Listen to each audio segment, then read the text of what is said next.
आप विपक्ष का रोल है जो कौन अदा करेगा? सब देखते रहे कि हमें लीडर आके कहेंगे तो हम साथ हैं। भाजपा तो मैंने छोड़ा था कि जो हमारे बीकानेर के सांसद हैं तो वो जिस प्रकार से कांग्रेस के साथ मिली भगत करके बीजेपी के उम्मीद उनकी कथनी करनी कैसी है मैं नहीं कह सकता, और उनका भाजपा का अपना निर्णय पार्टी का, मैं उस पार्टी में नहीं।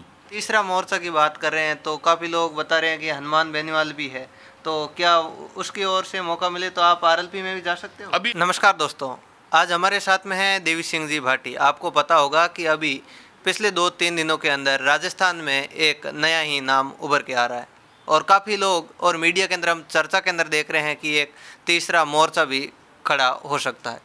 पूरी बात जानते हैं देवी सिंह जी भाटी से। नमस्कार जी।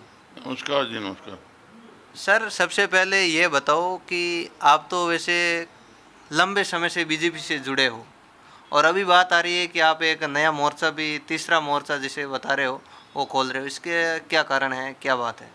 देखिए, काफ़ी समय से तो जुड़ा हूँ बीजेपी से, पर पहले मैंने जो मेरा राजनीतिक जीवन शुरू किया था 1980 में एमएलए बना था, जनता पार्टी में था, फिर जनता दल बना, जनता दल में बिखरा हुआ, तब हम भाजपा में आए।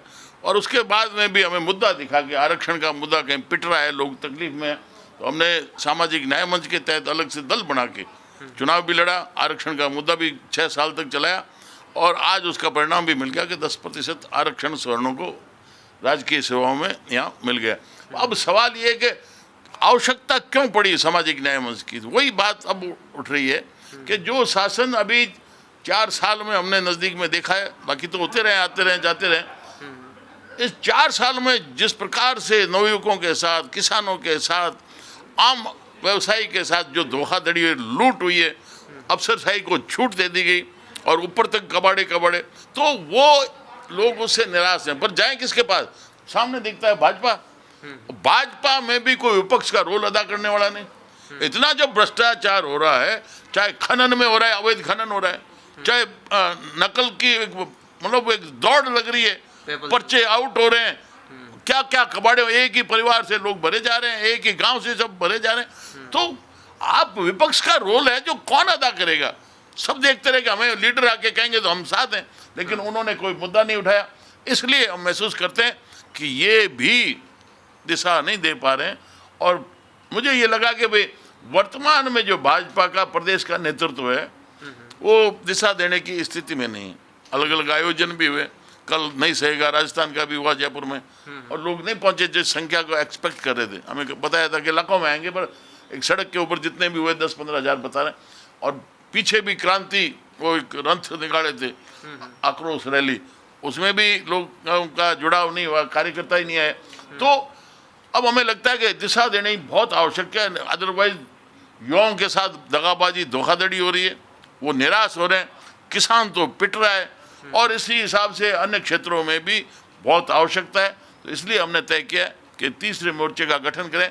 उसके लिए हम अभी जोधपुर में सब लोगों से राय की है और अब जालोर कल जा रहे हैं, उसके बाद अन्य जिलों में, मारवाड़ में घूमेंगे और उसके बाद में अन्य संभागों में जाके लोगों से चर्चा करके फिर सही समय पर जोधपुर में हो सकता है आके बड़ी घोषणा, बड़े लोगों के ज़्यादा संख्या में कार्यकर्ताओं को इकट्ठे करके कोई निर्णय लेंगे और वो कोई जो भी नामकरण होना है वो होगा।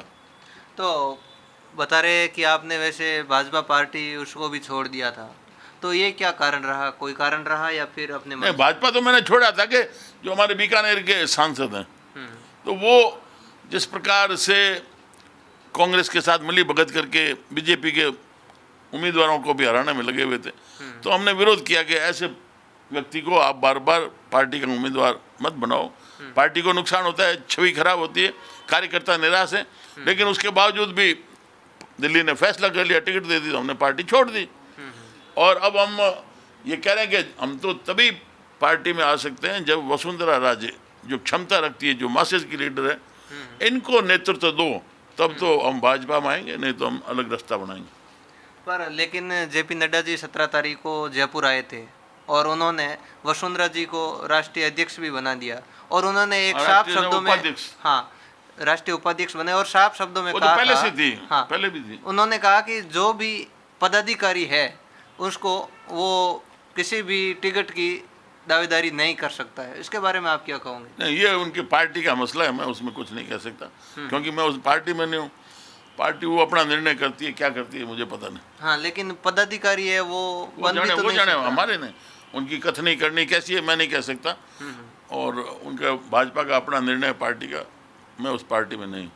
जी, अब तीसरा मोर्चा की बात कर रहे हैं तो काफ़ी लोग बता रहे हैं कि हनुमान बेनीवाल भी है, तो क्या उसकी ओर से मौका मिले तो आप आरएलपी में भी जा सकते हो? अभी हम कुछ नहीं कह सकते, अभी तो निकल रहे हैं, लोगों की राय होगी और लोगों का इतना बड़ा विश्वास मिल जाएगा तो हो सकता है अकेले हम मोर्चा सामने खोल के बैठे। और जरूरत होगी तो अन्य दलों से बात करनी होगी तो वो आगे, अभी भविष्य के गर्भ में अभी कुछ नहीं कह सकते।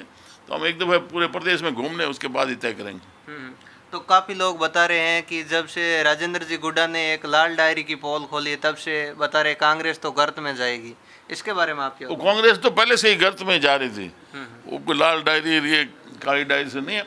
सवाल ये है कि दिशा कौन दे। भाई आपने शासन कर लिया, पहले भी किया, अभी फिर 5 साल कर लिया, आपने कोई दिशा नहीं दी, लोग निराश हैं। और आगे भी आने वाला जिसके पास प्रशासनिक क्षमता हो, निर्णय लेने की क्षमता हो, वही दिशा दे सकता है। तो वो क्षमता है वसुंधरा राजे के पास में, तो वो आगे अभी भविष्य के गर्भ में, तो अभी तय करेंगे आगे क्या होगा। वसुंधरा जी को नेतृत्व देते हैं तो फिर बदलाव क्या कैसे होगा? वही तो फिर से बीजेपी आ रही है। आ रही है, वो करके बताती है। मुझे ज़्यादा तो मैं ज्ञान इन बातों में मुनीमगिरी वाला नहीं रखता, लेकिन वो जो एक घाटे का बजट चल रहा था जब भी शासन में आई, अपने शासन काल में उन्होंने घाटे का बजट खत्म किया। उन्होंने विद्युत का जो परिणाम दिया, जिस प्रकार से विद्युत का उत्पादन हुआ, अलग अलग सब क्षेत्र में विरोधी था। हमने एक वहाँ राजस्थान कैनाल के ऊपर आगे धरने के लिए तैयारी की, वहाँ आई वसुंधरा जी और एक साथ 500 करोड़ रुपए की स्वीकृति जारी करके वित्तीय स्वीकृति देकर काम चालू करा दिए। और पूरे तहसील के अंदर जैसे हमारे 2 नहरों से पानी देने का, मीठे पानी नहरों का, वो कर दिया। और भी बहुत बड़े निर्णय लिए, तो वो क्षमता रखती है। तो इसलिए हम चाहते हैं कि वो आए तब तो कोई दिशा दे सकती है, बाकी और कोई दिखता नहीं। जी बिल्कुल। तो दोस्तों हमारे साथ में थे देवी सिंह जी भाटी। यदि इनके विचारों से आप सहमत हैं तो कमेंट करके ज़रूर बताना, वीडियो शेयर ज़रूर करना। धन्यवाद।